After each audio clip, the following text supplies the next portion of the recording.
How are you doing, Hello. Gan? Yeah, good. Hello, everyone. Welcome back to the Quarantine Zone. This is episode number, I'm not really sure, but it's a very special one anyway. I'm very pleased to be joined by a living legend. Yeah, Asaf. How you doing, man? I'm all right, thanks, man. Good to be here. Thanks Yeah. for inviting me. No, man. I was reminded of your existence when we played together on Saturday. And Yeah. so, where are you talking to us from? Well, I'm in Würzburg, Germany. This is kind of my second home. Mm, Me and Sylvia living half here and half in the UK. So cool. yeah, so Nice. it's great to be here. Yeah, and you have like space there to practice and stuff like that, right? Yeah, man, I can play the drums. Unlike in the UK, I can't really play where I am. I can't play the acoustic kit. Yeah, I've got only a practice kit, but here I've got like a nice studio where I can put my drums and play until the middle of the night. yeah.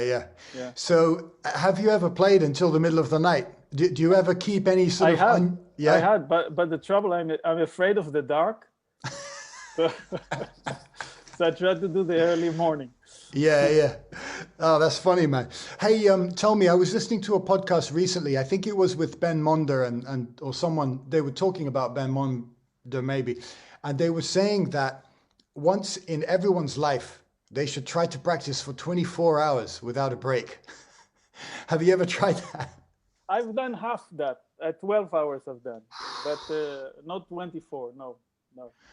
I think Apparent. I think if I would have been if you would have told me that like 25 years ago, I'll probably go the next day and do that. Yeah. But like I think, man, I've passed that stage. I think Yeah. 12 is the most I can do, but I think it's quite okay Yeah, for a yeah. full-time jazz drummer. Yeah, I think 12 is pretty good. Yeah. 12 is pretty good. Hey Sylvie, so just a quick thank you to everyone. So Asaf, you've brought in some very interesting people. Ofair, thanks for tuning in, Ofair, Andy, and yeah, mum and dad, and Amy, Sylvie, yay! Lovely to have some people watching. Um, So yeah, with a lot of these things, I've planned out some things that I want to talk about, but I feel really relaxed, Asaf, because I've known you for a while, and I think we're going to have plenty of stuff to talk about. But the time that I remember meeting you, I'd heard of you and heard your music, but the time that we actually met for the first time, I came to your place for a lesson That's in right. konnakol. That's right. And that was super cool. But that led to us, I think we exchanged CDs and then, yeah, we ended up playing together. And actually, I want to show people back in the good old days when we could do gigs and stuff. Me and Asaf did this tour, which you can see here, hopefully, if I've done it correctly. So this was really nice. We had some funding from the Arts Council and stuff like that. Is that coming up on people's screens? Yeah, Yeah, I kind can of. see that. Yeah.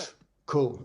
So that was really fun. And that was kind of where we were starting to bring konnakol and some Indian rhythm, or at least rhythms inspired by Indian rhythms, into the jazz context. So that was a really fun tour. Yeah. But you've been kind of deep in this for a while now. So Yeah. I tell was. me a little bit about your journey. Like, where did you first hear konnakol and Well, I perform? was, when I was back in the day when I was living in Israel, this Mm, is like 90s, like mm, early 90s, mm, something like that, 92, 93. I had a friend drummer mm, who went for a visit to South India, mm, and he brought some cassettes mm. of South Indian temple music, which is a very specific, it's kind of specific type of Indian music. Not so many people in the West know about it, Yeah, but he was kind of, he was interested in all kind of weird stuff.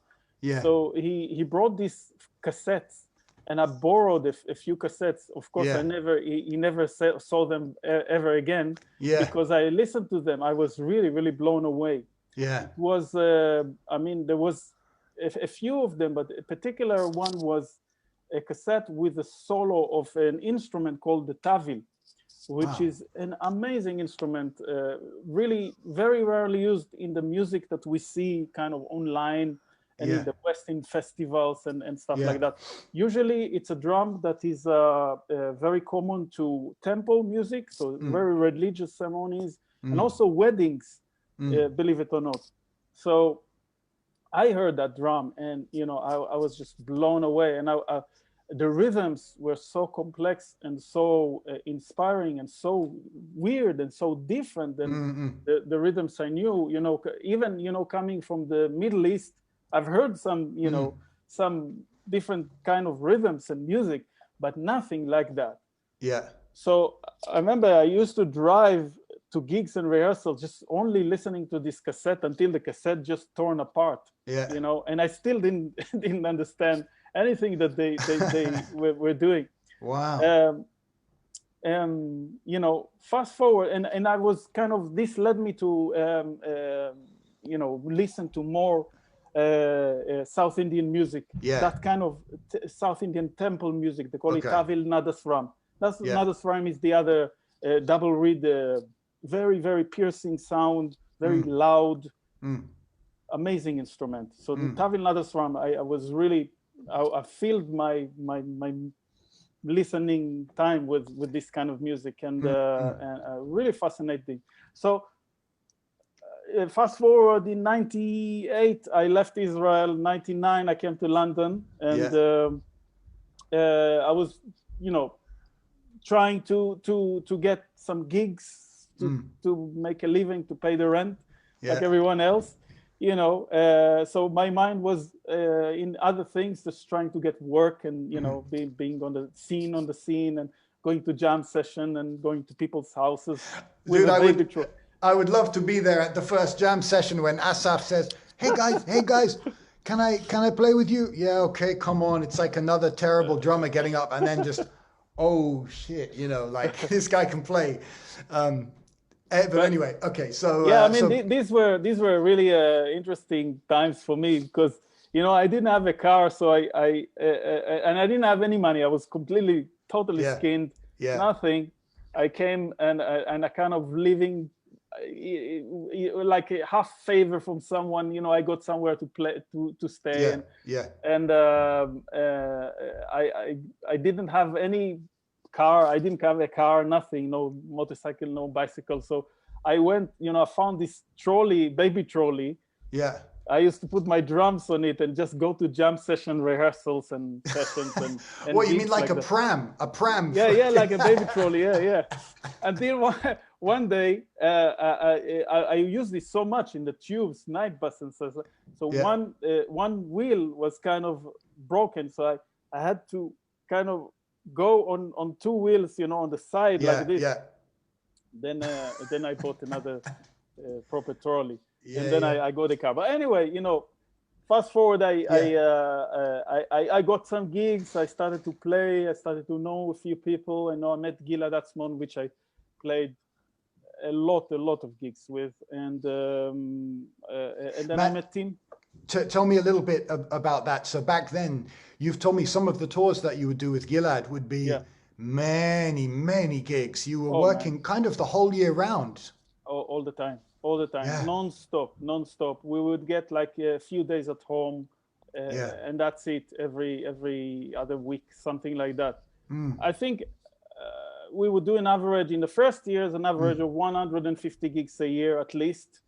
I think one year we did more than 200, like really horrendous amount. Gilad was, at the time, he's not living in the UK anymore, but at the time it was he also got, he immigrated from Israel to London, and he wanted to show his face and to play. He was very good to play, and I was very lucky to, join the wagon, so to speak, and I just played everywhere. We just played everywhere in the UK, and I'm talking about, a late night gig at the 606, 3 sets, and then lunchtime gig in Rochester the next day. It was like non-stop like that.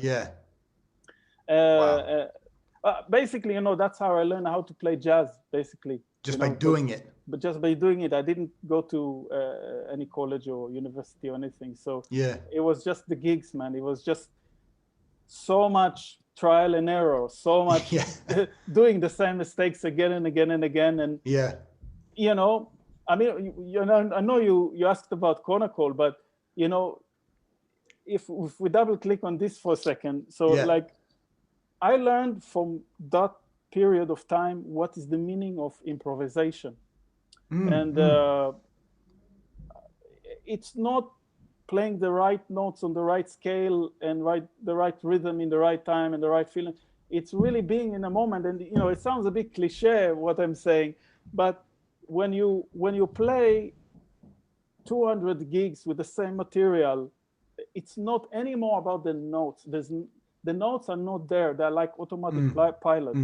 It's about how do I feel today? How do the other guys feel today in the band? How do we sound in this room? Okay, you know, how are the energy levels? You know, so it's all about really being in the moment. So I learned that really. I'd say I don't like to call it the hard way, but really through trial and error.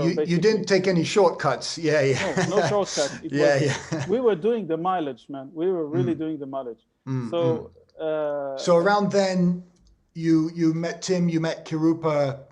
Let's go back to the Kirupa. I met a little bit later. I met Tim around 2006, something like that, and I started to play with him and Gwilym Sincock.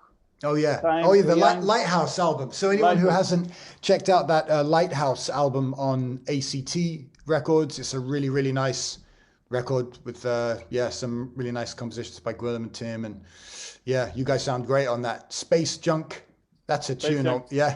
Stuff like that. I mean, I met him around 2006, and I mean, that album was after many other albums that we did, you know, with Gwilym and Tim. Before that, we did lots of other things too, lots of other albums as well. And in the meantime, I was playing a lot with Gilad as usual, and doing many albums with him, and also with other people, and doing my own band as well.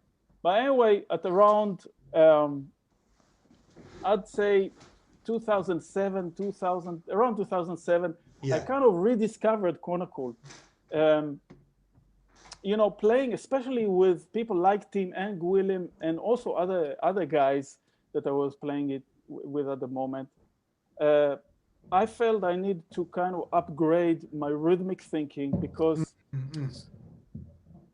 the music that was put in front of me once I've started to get some gigs and play with people and stuff was somehow more complex than I would otherwise play when I used to be playing back in Israel. Totally different stuff I used to play. Some of it was not even jazz. Because long hair. Damn, I should have got a photo. I should have got. Oh man, that was long time ago. But anyway, so a lot of complexity in rhythm, and I felt that I need to kind of match that level. And I always like I don't know how you feel these things, but I like to feel rhythm in my body. I like to really get it down into the DNA level. And it wasn't enough for me just to read stuff from the music page, written music, and then okay, we can play 7 or 9 or whatever. It was really important for me to be able to feel it in my bones, in my DNA. So I was looking around for something that will help me with that. And around the 2000s, I think, and onwards, the jazz was turning on its head a little bit, going from emphasis on harmony and stuff like that to emphasis on rhythm. And all these artists started to play in metric modulations and old time signatures especially, and doing other rhythmic pyrotechnics that I was kind of daunted by. I didn't understand, or maybe I could understand intellectually, but I couldn't really feel it. So I was I was really looking for a way to internalize all these things that I was playing. And then I kind of rediscovered konnakol on the internet. Now, at the time, this is the beginning of YouTube. There was not so many clips at all, but even less than that about konnakol. Yeah. So, you know, there was one guy called Henrik Andersen, who is a Danish guitarist. It's so funny, man. We're all discovering konnakol through like European people, you know, but eventually we get back to the source. Yeah, and he did a series of videos, a kind of introduction to konnakol back in the late 90s, actually. Wow. Now, every musician has to have at least 1 or 2 guides to konnakol, I think. Right. You know? Yeah. I mean, it's becoming so fashionable now, but you know why? Because it's an amazing tool, which you know, which is what you're talking about. But so that's how you discovered it, yeah. Yeah, I mean, Henrik. I saw some of Henrik's clips, and I actually took a lesson or a couple of lessons with him, and he kind of brought me back to all that music that I love to hear, and you know, I kind of started to listen to it again. I said, okay, so I understand what's happening. And then I was kind of, you know, like shopping around, a clip from here, a lesson with this guy, a lesson with that guy. And it was very difficult because internet was not so very good. So I used to try to do lessons with people from India, and like the video would stop and then go really fast. So it was really very tricky. Okay. Now, funny story, in 2008, I think, or 2009, I can't remember. Me, Gwilym, and Tim, the Lighthouse Trio, we went to Australia, of all places. We did a tour in Australia, and also the Far East, but we went to Australia for a little bit, and we stayed there.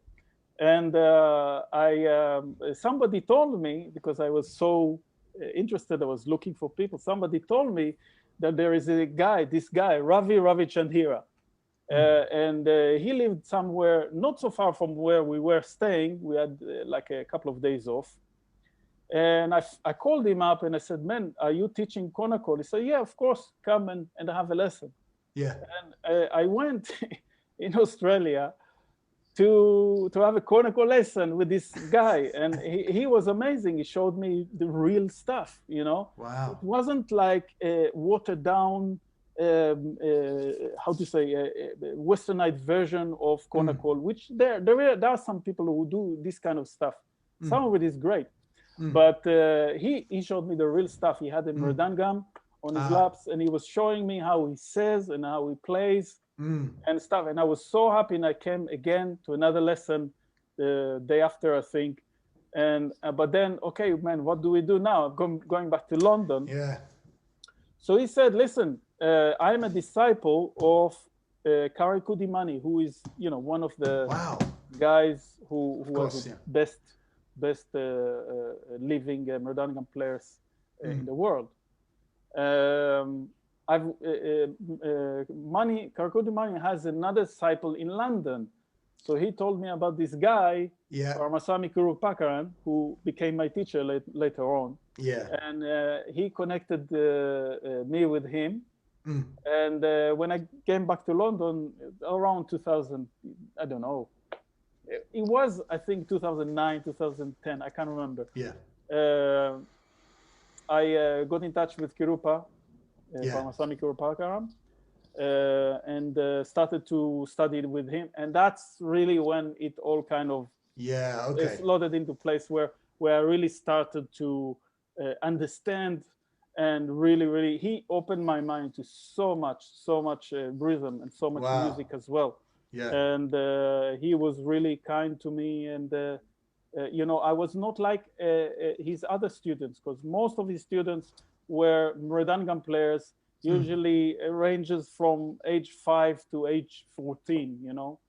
So I was just an odd guy who had the wrong skin color and didn't play Merdangam, you know. Yeah. So, but he was really kind to me, and he also incorporated me to some of his concerts as well. Awesome. Hey, we have a clip of you with Kirupa, which we're going to watch later, right? Yeah. So we'll get to see some of that. Yeah. So he really opened me up to all that world, and I think for me with Konnakol there is before Kirupa and after, and before was just me looking in the dark and clips and the odd lesson and stuff. He gave you some focus.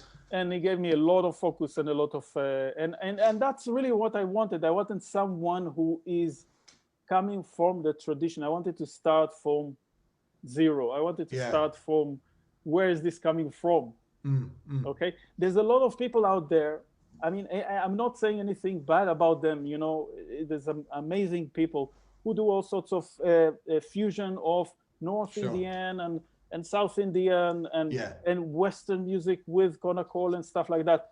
But I really, when it comes to learning, I really want to start from ground zero. And he really brought that to me big time. You know, I was really. That's great that you made that connection with Kirupa Ji then. And do you still have lessons with him from time to time? Well, not really. Only when we play together, either online or in concert. You know, we didn't have a concert. But how long did you study with him in total then? Oh, I think about 4 years or something like that, on and off. You know, again, I was touring a lot, and it was really not so easy to find time to kind of come regularly. But I kept the practice and I kept the lessons. I kept it going, and you know, by the way, the other thing that I was really happy about is that I could practice on the road, you know? Yeah, I remember this. So if you're ever driving with Asaf, he, you know, I will be like playing with my phone and I can hear some, and he's driving, but tapping the konnakol like this, but instead of like this, he's tapping the wheel while he's driving. So that means he can practice even when he's driving. So it's very inspiring. But you could practice, anyway. You don't need the drum set up, no volume problems. Yeah. Exactly, anywhere. You just need yourself. That's it. Even though you don't even need a metronome. Yeah. Just you and that's it. Hey, let's play the first video that it's one of the first things that I discovered in Indian music, which I kind of sorted out because I'd heard that Indian music used 5s and 7s, and I didn't really even know exactly what that meant.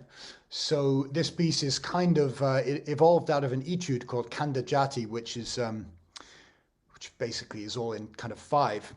So let's just listen to this, and then we'll catch up a little bit more. And I want you to tell us about your video that we're going to play. But this is Asaf, myself, Michael Chillingworth, Matt Ridley, and Tom Hewson at The Verdict. Let me just cue this up. And mute your mic if you can, Asaf. I'll do the same.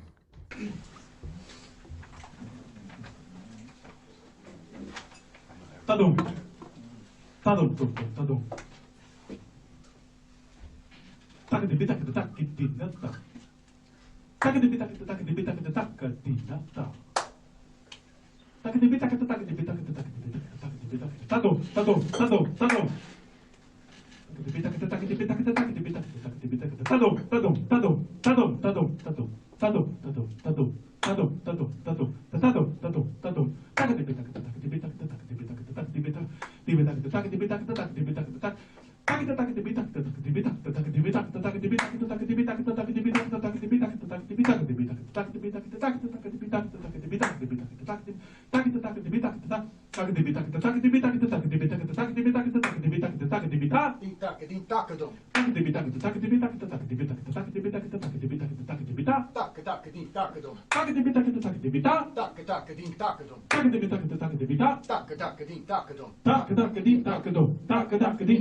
Sorry, Asaf, I just left you like all alone on the air there for a second. Unmute your mic when you can. Yeah, okay. So when I'm listening to that now, I'm like, okay, yeah, that definitely feels like 4 years ago, you know? Yeah, it's nice though. It's nice. I like the interaction. Yeah. Very much, and you know, the energy is very, very nice and very positive. Yeah. Yeah, we're bringing some energy, you know, even if it's a little bit sort of rough at times. So I have no idea why I did this, but earlier I just wondered how far away from where you were born I was born. Where in Israel were you born? Well, I was born in a town nearby Tel Aviv, which is called Petach Tikva. I'm losing my Hebrew as you can see. Yeah. Okay, cool. So just nearby Tel Aviv. Yeah, yeah. Well, I calculated it to the nearest point. Okay. And because I was born in Jeddah, in Saudi Arabia, in case Okay. anyone doesn't know, and it's basically the same distance. If you drive to St. Ives and then back and Okay. then halfway again, that's By the way, Eilat is quite far south in really Israel. from. Yeah. So Okay. it's another 4 hours up north as well. Yeah, yeah. It's not that close, but you know.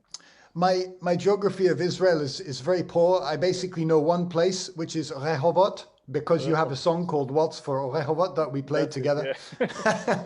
So yeah, that's basically it. But Yeah. yeah. Okay, where were we anyway? So we were talking a little bit about Yeah, the whole konnakol thing. Kirupacaran and Yeah. yeah. So yeah, I guess tell us a little bit more. Tell us about this particular video. So Kirupaji is playing the Mrindingam there. Mridangam, If yes. anyone, Asaf, if anyone doesn't know what the Mrindingam is, let's just explain to them a little bit about it. Well, the Mridangam is a double-headed drum. It looks a little bit like a barrel. It's kind of, you know, it goes like this, you know, like that. Yeah. And it's got two heads, one bass and one treble. Yeah. And it's a pitched drum, and it's got some pitched and some unpitched sounds. And it's historically, you know, presumed that the sounds of the konnakol syllables were there to imitate the sounds of the mridangam, the sounds cool. of this percussion instrument.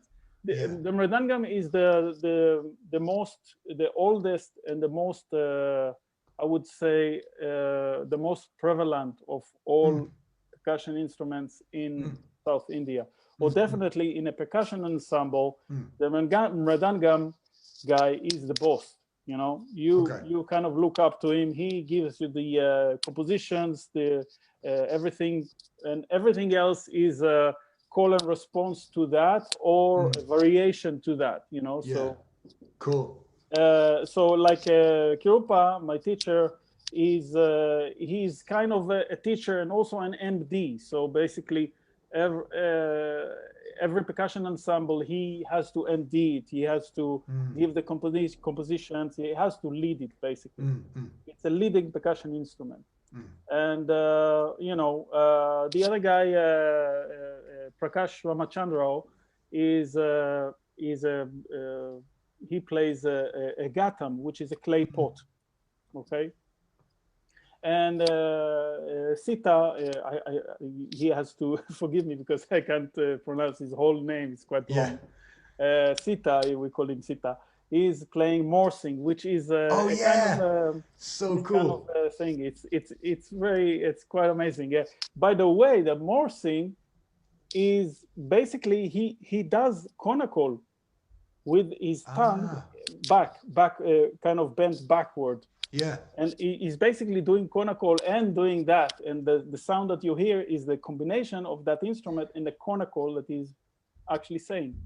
Yeah. Wow. Yeah. So it's like 80% konnakol and 20% the sound of what you're... Yeah. Okay. So tell me a little bit about this piece and then let's watch it.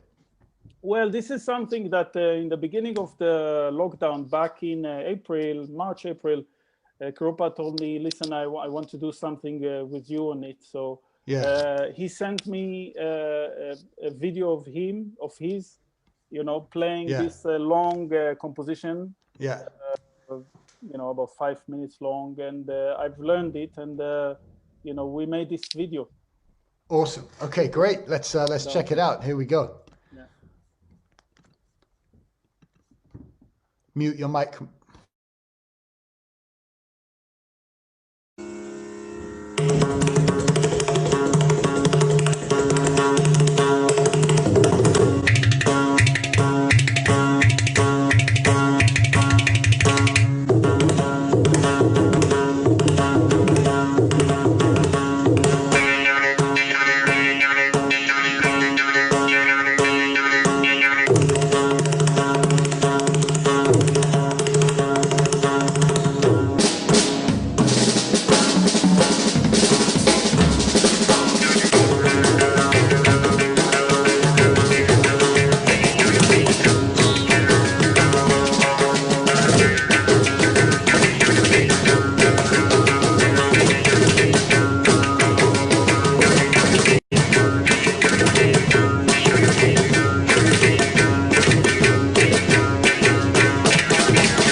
Wow. Man, you know, when you sent that earlier, I watched like 30 seconds and I was like, yeah, this is going to be great. But that was awesome, man. It's quite intense, isn't it? So groovy and so, what subdivisions are going on? I think I was keeping it when they went into, was it a bit, was in 5? Or Just was a little bit in 5, Yeah. mostly in 4 and Triplets. 6. 6, 4 and yeah. 6, yeah. Cool. Oh, man. That's great. Thank you Yeah. for, man, hey, thank you for donating that video. So everyone, Asaf, actually this kind of leads us on to something. So Asaf has been keeping himself very busy building up a really amazing YouTube channel. If you want to learn about this music, Asaf's YouTube channel would be a really, really good place to start. And that video can be found there, right? There's loads of performances there.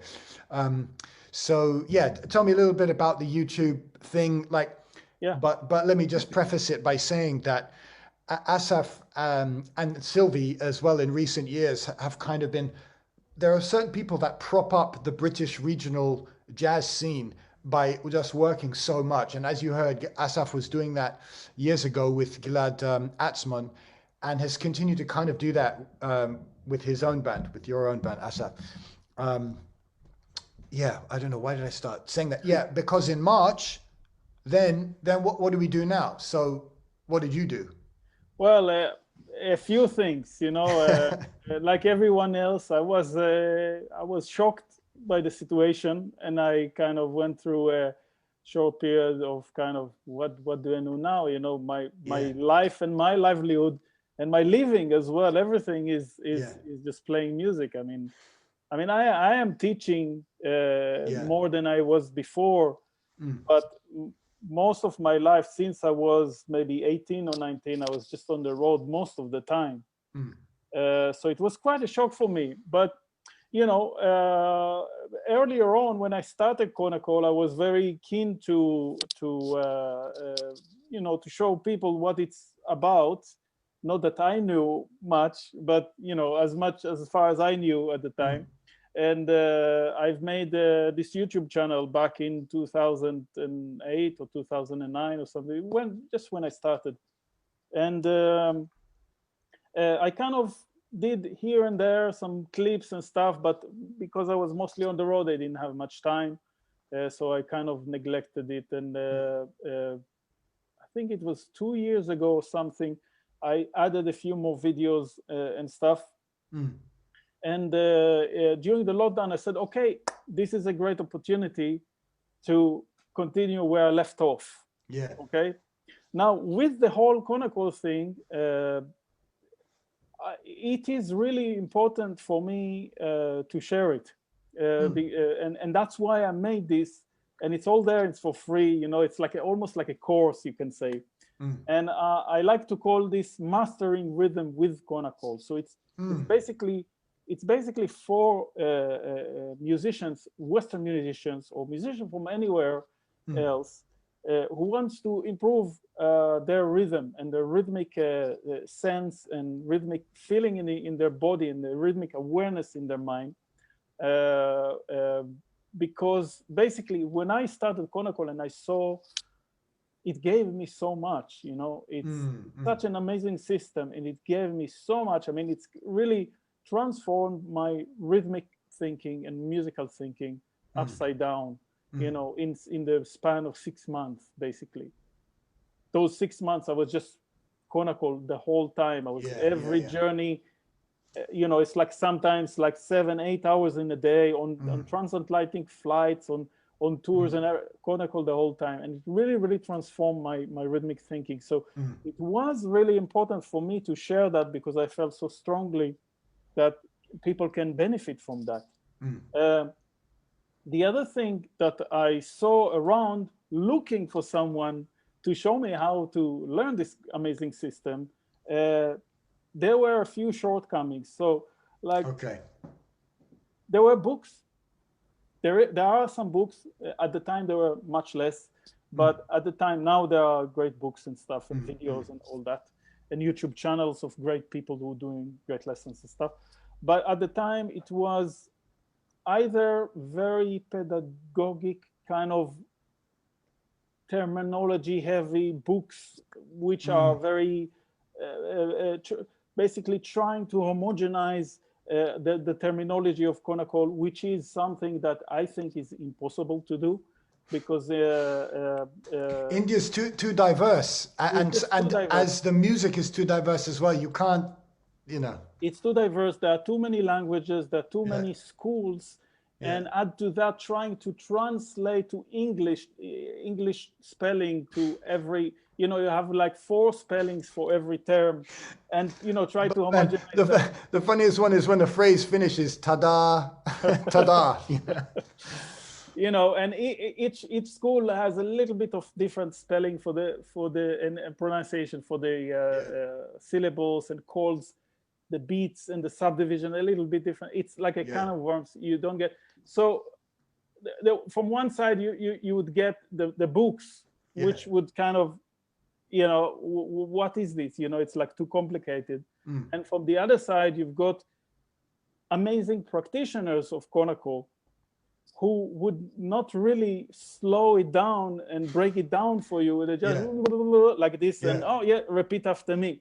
And so I felt I needed to something in the middle, kind of. Yeah, but more than that, I felt I wanted to welcome people into it rather than scare them off with terminology or with speed, and rather than impress them, just give them the profound wisdom and geometry of that rhythm. You see, there's another thing you don't know. Maybe you don't know this, but I'm heavily dyslexic, right? Are you really? Yeah, and reading for me is very, very difficult. Okay. I only do audiobooks. I can't really read. Also, reading music that's another issue. I learn everything by heart. I can't really read music very well. I can, but it kind of takes about 95% of my concentration, 5% left for the music. But I wanted, because of that, I kind of developed, just out of necessity, I developed a way of breaking everything down so it's simple for me to understand. And that in turn, I wanted to do that also for other people, so other people can say, this seems very complex, but actually, no, it's very simple. And it is very simple and can be very simple. And that's what, with that strength, I think, I wanted to show people that, and to welcome people into this amazing system, and to get them to use it for their own music, because it's very, very, very malleable. It's very applicable for everything. Yeah. Any rhythm. Man, hey, so we did say that maybe we're going to have, for the first time ever on the Quarantine Zone, live konnakol. Okay. will you perform a short thing? Yeah, sure. I don't know. I'm one of the most fascinating things that you taught me about, and certainly I've heard now in lots of Indian music, is are those reduction structures. So at the end of that piece, for anyone who was listening, you could probably hear that something was going on, and it would get choppy, and things would kind of contract and expand and stuff like that. And this is this really, really fascinating thing, which sometimes they call kovais, right? Yeah, kovais. Give us a brief intro to kovais for the. Well, a kovai, basically, it's a format. It's like a format. Okay. It's like a template. Okay, and it's a template. You can say the equivalent in jazz, you know, would be like a rhythm changes or blues. Okay, it's a template where, you know, musicians just do their variations and make melodies, and maybe change the harmony a little bit, and make it a little bit longer, a little bit shorter and stuff. But it's a kind of a loose template where a kovai always has 2 parts, an A and a B. And the A would normally have certain type of syllables, and the B would always have another type of syllables. And the B is like the climax, you can say, of the composition. But with that, there is always either reduction or expansion, rhythmic expansion or reduction, meaning you get, if it's a reduction, you have a phrase, and then the phrase reduces and reduces and reduces until it goes to almost nothing or somewhere near that. And the other thing is you can start with nothing and, you know, build up the phrase to expansion. Yeah. The other way around. Or you can have both of them together as well. This is another very strange thing that you can have. Yeah. Either that, or you can have just 3 times the same phrase. And the number 3 is really important because in Corvise, the number 3, in konnakol, in general, the number 3 repeats all the time. Everything repeats 3 times. Cool. Yeah. All right. Well, yeah. Will you give us a short one? Sure. Yeah, that would be amazing. Oh, this is so super cool. Let's try. Yeah. Okay. Ta ta ta din din na kurdum takita takadin takadina dom takita din takadida ta takurdum takita kuntatin totatin takadin din ta takita ta takadin din ta din takadina din ta din takadin din takadin din takadin din takada takadina din takadina ta takurdum takita takadin takadin din takita dom tarik tarik tarik tarik tarik tarik tarik tarik takita takadim dim not tom tatik tarik tarik tarik tarik tatim tatatim tatim danam kergatim tatatim tatatim namdam kergatim tatatim tatatim danam kergatim tatatim tatatim namdam kergatim tatatim tatatim tatatim danam kergatim tatatim tatatim tatatim danam kergatim tatatim tatatim danam kergatim tim tatatim tata kadita kergatim tadita kergatar gergeda tadita kergatar gergeda tata kergatar gergeda tata kergatar gergeda tata kergatar gergeda ta kergatar gergeda ta kergatar gergeda ta kergatar gergeda kergatar gergeda kergatar gergeda kergatar gergeda ta ti ki na tom ta ti ki ta tom ta ti ki ta tom ta ti ki ta tom ta ta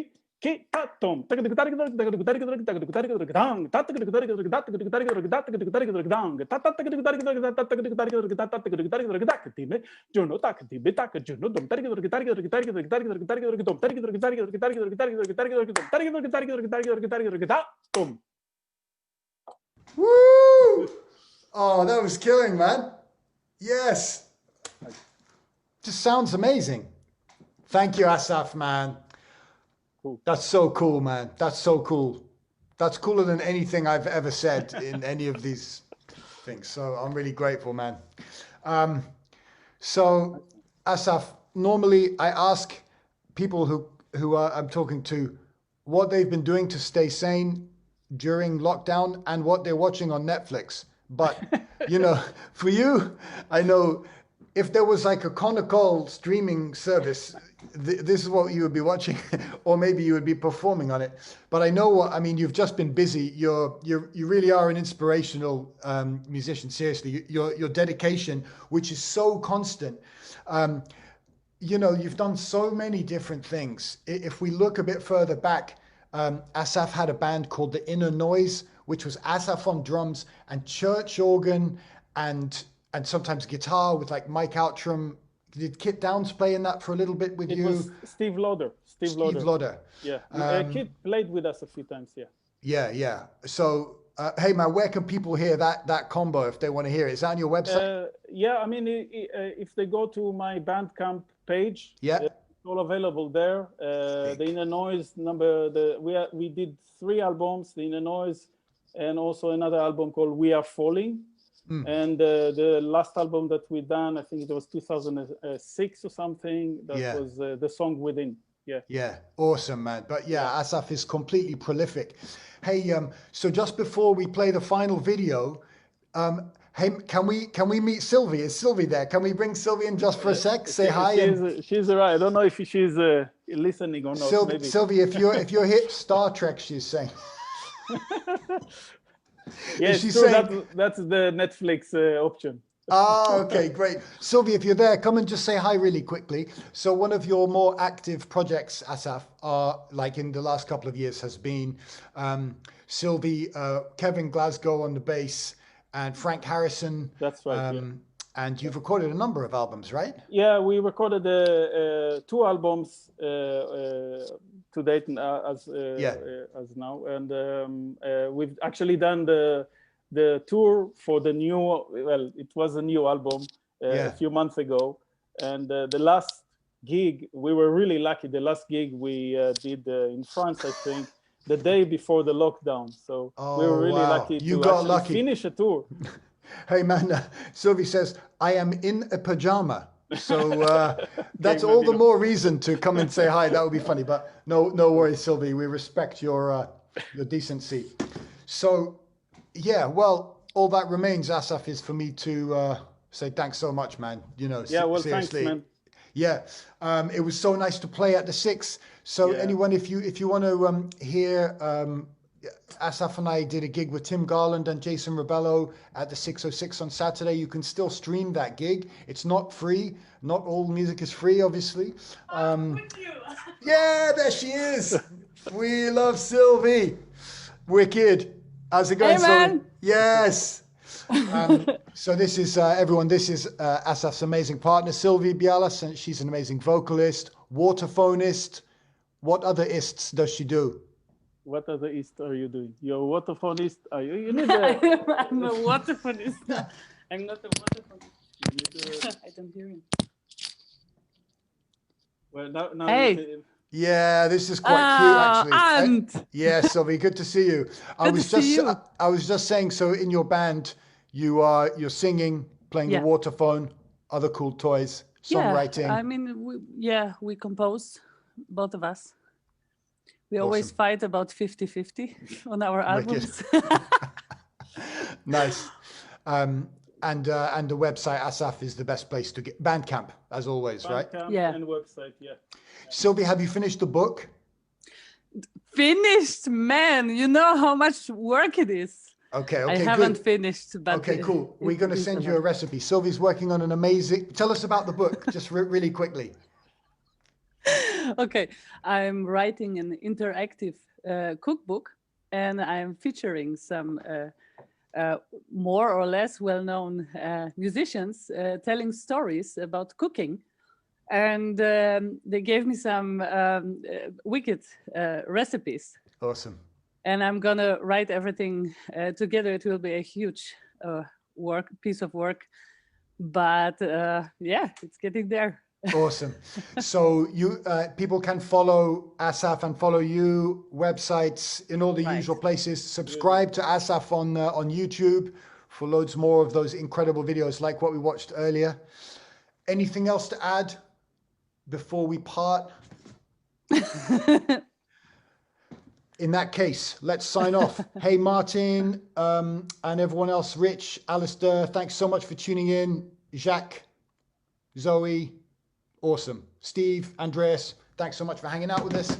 Asaf, Sylvie, thank you for coming, saying hi, Sylvie. Bye, you legend. Let's listen to Kanda Jati. So earlier I said it was going to be Kanda, and I played Mishra. This is actually Kandam.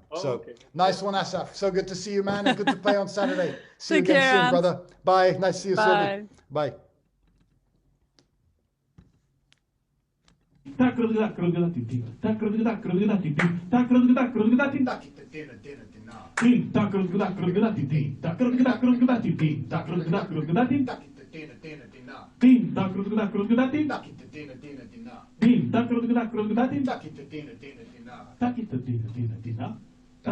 Takita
Takita dina, takita dina, tom ti, takita dina, tom ti, takita dina, tom, keragida, tadigina to, keragida, tadigina to, keragida, keragida,